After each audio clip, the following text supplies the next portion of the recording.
Assalamualaikum warahmatullahi wabarakatuh. Alhamdulillahirrabbilalamin. Wassalatu wassalamu ala asrafil anbiya'i wal mursalin Sayyidina Muhammadin wa ala alihi wa sahbihi ajma'in, amma ba'du. Puji syukur kehadirat Allah Subhanahu wa Ta'ala yang telah melimpahkan kasih sayangnya kepada kita sehingga kita sampai detik ini masih dalam keadaan sehat walafiat. Salawat dan salam semoga tetap tercurahkan kepada sanjungan jiwa kita, yaitu Ar-Rasulul Mustafa wa Nabiul Mujtaba Sayyidina Muhammad sallallahu alaihi wasallam yang telah menjadi pelita dalam kehidupan kita dengan membawa ad-dinul Islam. Sahabat-sahabat yang dirahmati Allah, pada kesempatan kali ini saya akan menyampaikan kultum dengan tema mewujudkan ketahanan keluarga bagi para keluarga muda.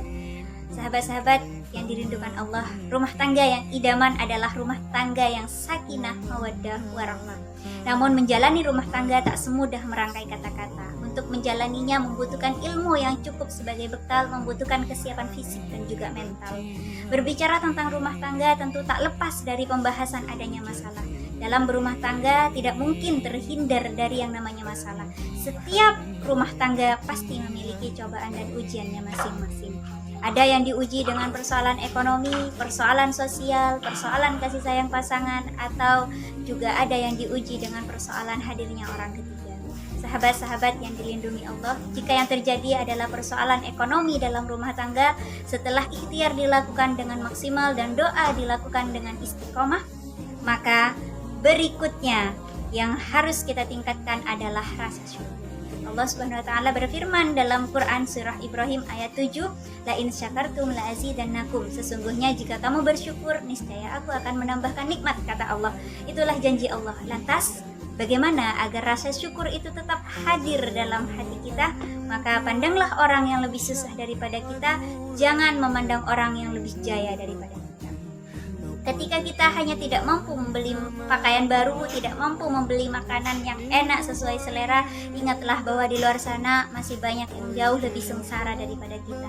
Atau mungkin kita sendiri sampai merasakan kelaparan, ingatlah pada sejarah dalam Islam, Nabi Muhammad SAW dengan istri tercintanya yaitu Siti Khadijah sudah lebih dulu merasakan itu. Beliau sering mengganjal perutnya karena lapar. Tapi lihatlah kemudian semua ujian itu berakhir juga, karena tidak ada ujian hidup di dunia ini yang abadi. Kita mau bersabar atau tidak, ujian tetap terjadi. Hanya saja jika kita mampu melewatinya dengan sabar dan tetap bersyukur, maka yang kita peroleh adalah pahala. Tetapi jika sebaliknya kita tidak mampu bersabar, maka yang kita peroleh adalah dosa. Quran surah Al-Baqarah ayat 155, Allah berfirman, وَلَنَبْلُوَنَّكُمْ بِشَيْءٍ مِّنَ الْخَوْفِ وَالْجُوعِ وَنَقْصٍ مِّنَ الْأَمْوَالِ وَالْأَنفُسِ وَالثَّمَرَاتِ وَبَشِّرِ الصَّابِرِينَ. Dan sungguh, kata Allah, kami berikan cobaan kepadamu dengan sedikit ketakutan, kelaparan, kekurangan harta jiwa, buah-buahan, dan berikan kabar gembira kepada orang-orang yang sabar, kata Allah. Maka sahabat-sahabat sekalian, bersabarlah dalam menghadapi ujian, karena semua itu pasti ada hikmahnya. Lalu jika yang kita alami adalah persoalan sosial, semisal hubungannya dengan tetangga, teman, atau mungkin anggota keluarga kita sendiri, ketahuilah bahwa kadang masalah datang bertubi-tubi itu karena memang ada yang salah dengan diri kita sendiri tanpa kita sadari. Oleh sebab itu, tidak perlu sibuk mencari celah orang lain untuk menyalahkan mereka, tetapi pandai-pandailah introspeksi diri, cari dan temukan kesalahanmu, lalu perbaiki. Jadikan hal tersebut sebagai pembelajaran ke depan untuk lebih baik. Semakin sering kita memperbaiki diri, insya Allah akan memperbaiki urusan hidup yang kita jalani. Sahabat-sahabat yang dicintai Allah, kemudian apabila yang kita alami adalah persoalan kasih sayang yang berkurang atau adanya perubahan sikap dari pasangan, kita pun harus mampu menyikapinya dengan baik. Atau misal masalahnya karena hadirnya orang ketiga, maka langkah pertama yang harus dilakukan, ajak pasanganmu bicara dari hati ke hati. Memang tidak ada yang lebih menyakitkan daripada sebuah pengkhianatan, tapi ingatlah bahwa kita adalah manusia dan pasanganmu juga manusia. Al-insanu mahalul khata' wan nisyan. Manusia adalah tempatnya salah dan juga lupa. Jika pasanganmu bersalah, bisa jadi memang sedang khilaf.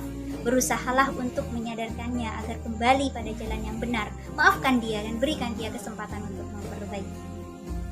Ketika pasangan kita melakukan kesalahan, maka pandanglah dia sebagai manusia makhluk Allah yang tidak mungkin bisa sempurna, karena pada sejatinya kesempurnaan hanyalah milik Allah Subhanahu wa taala.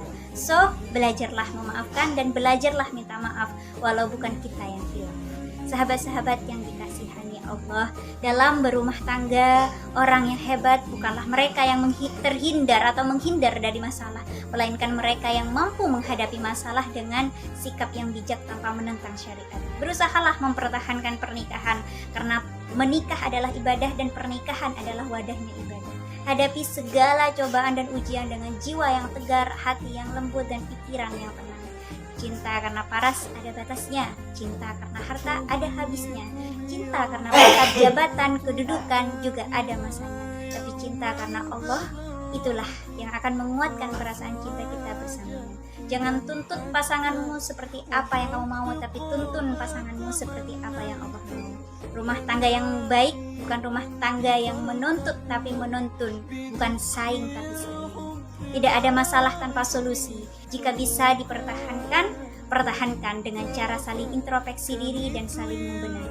Namun jika memang dirasa tak sanggup mempertahankan lagi, maka selesaikan dengan baik tanpa harus membenci dan mencaci maki, apalagi sampai memutus tali silaturahmi. Na'udzubillah. Rasulullah bersabda, la yadkhulul jannata qati'un, yakni qati'an.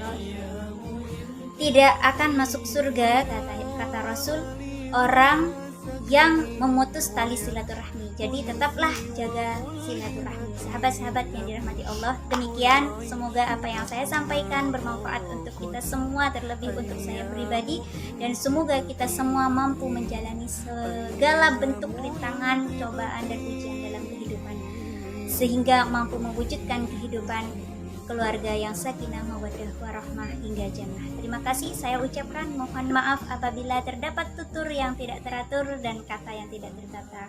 Akhirul kalam, wassalamualaikum warahmatullahi wabarakatuh.